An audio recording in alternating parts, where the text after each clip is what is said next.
Hi, my name is Madhu Pai. I'm a professor at epidemiology and global health at McGill University in Montreal and a former director of global health at McGill University. Thank you for inviting me to speak to you at your School of Public Health. And welcome to all new MPH students. I want to take this opportunity to reflect on some of the learnings during this pandemic on how do we reimagine public health training in this new world. I hesitate to call it a post-pandemic world because it is not post-pandemic yet. But how do we rethink public health training?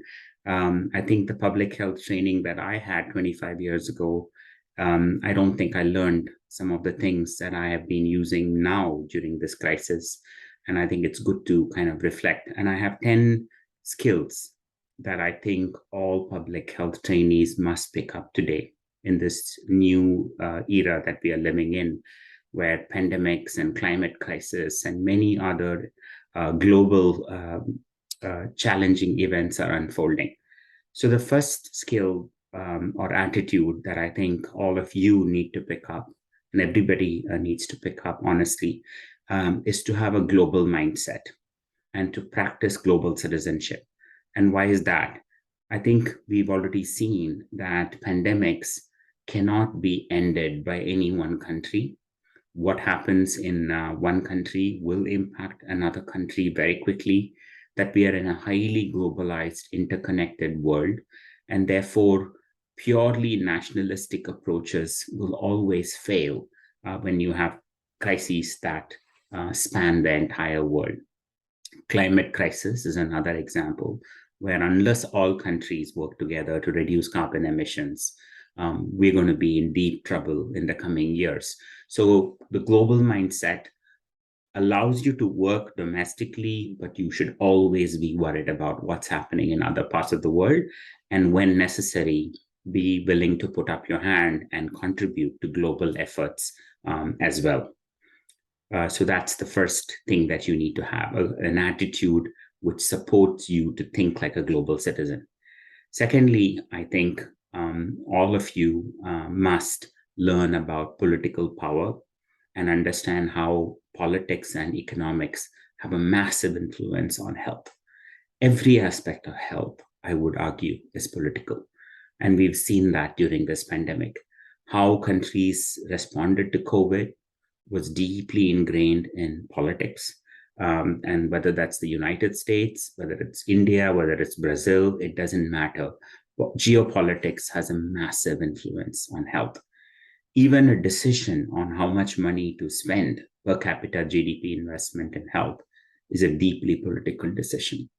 And so, if you really want to understand why countries do not invest enough in health, why 50 years after Alma Ata, 50%, almost 40 years after Alma Ata, 50% of the world still does not have access to essential healthcare, the answer lies in politics. So, understand politics and economics is quite fundamental. So, you need to go and take a course in political determinants of health.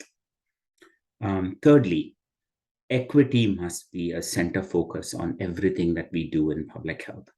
Anytime somebody has any kind of public health intervention, let's say making vaccines available in the private sector, or conditional cash transfers for improving maternal health services, whatever it is, any intervention in public health, you have to immediately ask the question, what about equity? Who will this intervention really reach? Will it reach the most vulnerable, poorest, marginalized people? Yes or no? That equity analysis is absolutely fundamental. Otherwise, we have seen invariably the richer parts of the society, the more educated, the economically well off, those with more privilege, invariably they will end up using those services and leave behind those who really need it the most. It's actually paradoxical how those who need something the most are often least likely to get it. That's because we're consistently failing in equity. Look at the vaccine distribution for COVID 19. The poorest and the marginalized have the lowest vaccination coverage. Low income countries have several fold lower vaccination access than the highest income countries. Inequities are so rampant in this pandemic, and therefore equity analysis, just explicitly talking about equity in everything in public health, is, I think, quite fundamental. Fourth, we have learned in this pandemic that if we don't generate good evidence on any public health interventions, we are likely to make really bad mistakes. And we've made many mistakes during this pandemic, everywhere. For example, some of the medicines that we rushed to give in the early stage of the pandemic, we know today they're completely useless. And we know that because we've done high quality randomized trials and we know these interventions don't work. So it's very important to go out and generate quality evidence on any aspect, because without that, we are likely to make really bad mistakes and we have to fall back on science. So science-based policy making is something we have to consistently push for. And there are plenty of interventions that have failed to have any effect during this pandemic. And that's a good lesson for us. Something that looks very feasible or looks very easy or cheap or easy to apply doesn't mean it works. So going out and collecting high quality evidence is necessary for evidence and science-based policymaking, and public health people must have that mindset. Fifth, communicate. We have to learn how to communicate better. I think public health people are not naturally inclined to learn about communications. How do you engage with the media? How do you do a media interview? How do you speak to your local elected officials? How do you engage with the health ministry? These are not skills that public health students are necessarily trained. So how to communicate better, how to engage with public, has to become part of all good public health programs. And misinformation and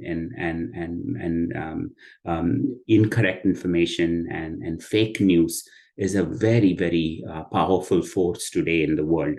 And so if we have to tackle misinformation, we have to learn how to communicate better. Fake news travels much faster and goes viral than accurate information. So if we care about spreading accurate information, we have to understand what are the best channels to get it out there. And so please learn to become a good communicator. Sixth, we must learn to collaborate beyond just healthcare. We've seen during this pandemic, there are so many sectors that have to get involved with big transnational crises. That involves, border security, that involves external affairs, that involves agriculture, that involves engineering. Look at the number of engineers who were involved with the COVID response, from oxygen concentrators to building new hospitals, to respirators and ventilators. There's no end to how much we can do when we collaborate across disciplines. So think beyond medicine, think beyond public health, and work with as many different disciplines as you can. For example, working with economists, health economists is fundamental. Collaborating with engineers, collaborating with other disciplines is actually quite fundamental. Working with the people with the backgrounds in political science or business and management and supply chain will all be, I think, quite critical in the coming years. We have also learned, seventh, that social and behavioral issues are absolutely fundamental.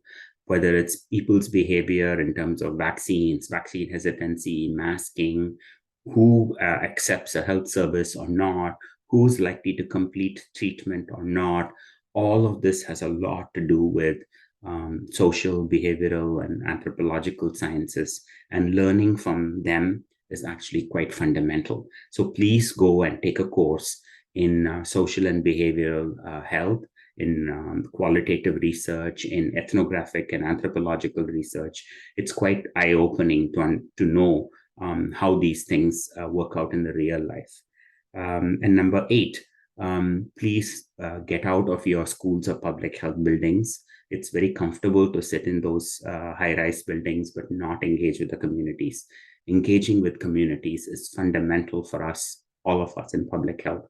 When I was a public health trainee in Vellore in CMC, we were responsible for an entire rural block, and we had to go out into the communities. And that was an experience that totally transformed my training. I have done outbreak investigation in communities. I've delivered women at home. I had to do all sorts of things in the community, and that made me much, much more sober about what we can or cannot do. Without community engagement, we really cannot go anywhere in public health. And the next ninth point that I want to make is learn to build trust and build relationships. Communities and countries where there's a lot of trust in the health system, there's a lot of trust in the political leaders, have generally done better. If there is no trust, it's very hard. So community engagement and building trust in relationships is actually quite fundamental. And lastly, number 10, please be unafraid to engage in advocacy. Sometimes we think that scientists should be completely staying away from advocacy and activism. I'm not sure that's a valid approach anymore. If you truly believe that the science suggests something and you see that it's not being taken up, be unafraid to call it out and say, here is an intervention that is important, and yet we're not doing it, or we're doing something that's bad for people's health. Because as public health people, we have a voice, and as scientists, we have a powerful voice. And if we just stay quiet when bad things are happening, that could be hugely problematic. So we have to call out things when they're not going well. That means being bold enough and courageous enough to engage in advocacy, to fight for what we believe in.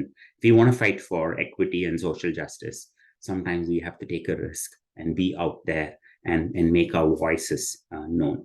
So I wish you the very best with your public health training. And I want to thank Dr. Suma Nair for this invitation.